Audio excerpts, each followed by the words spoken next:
আসসালামু আলাইকুম সবাইকে। কিভাবে অতি অল্প সময়ে শর্টকাট উপায়ে আমরা আমাদের ইমো অ্যাকাউন্ট ডিলিট করতে পারি। তো প্রথমে আমরা আমাদের ইমো প্রোফাইলে ঢুকবো। ইমো প্রোফাইলে ঢোকার পর সেটিংয়ে যাব।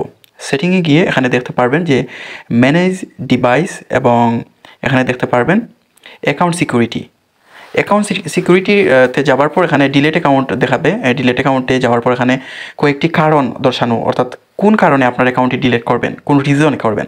তো এখানে আপনি একটি বিষয় এখানে সিলেক্ট করতে পারবেন যে আমি আমার এই কারণে আমার একাধিক ইমো আছে অথবা আমার ইমোতে আমি সিকিউরিটি ফিল করতেছি না, এই জন্য আমি ডিলিট করতেছি।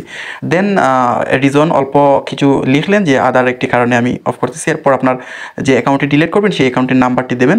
দেওয়ার পর এখানে টার্মস অ্যান্ড কন্ডিশনে এগ্রি করবেন এবং দেন এখানে দেখতে পারবেন যে তারা বিভিন্ন কন্ডিশন দিচ্ছে যে নির্দিষ্ট একটি টাইমের ভেতরে আবার ইমো অ্যাকাউন্ট খুলতে পারবেন না। তো এগুলো আপনি পড়বেন অথবা না পড়েও স্কিপ করে যেতে পারেন। দেন হচ্ছে এগ্রি অ্যান্ড ডিলিট বাটনে ক্লিক করে আপনি আপনার অ্যাকাউন্টটি ডিলিট হবার জন্য কনফার্ম করবেন এবং আপনার অ্যাকাউন্টটি চিরতরে ডিলিট হয়ে যাবে। তো ঠিক এভাবে আপনারা আপনাদের অ্যাকাউন্টটি যদি ভুলবশত হয়ে থাকে অথবা কোনো কারণে আপনার অ্যাকাউন্টটি ডিলিট দেওয়ার প্রয়োজনীয়তা উপলব্ধি করেন, আপনি ঠিক এইভাবে আপনার অ্যাকাউন্ট ডিলিট করতে পারেন। এটা কিন্তু ফুলফিল মানে চিরতরে ডিলিট হয়ে যাবে। তো সবাই ভালো থাকবেন এবং ভিডিওটি যদি ভালো লাগে সবাই আমার চ্যানেলটি সাবস্ক্রাইব করবেন, আমার পেজটি ফলো করবেন। ধন্যবাদ।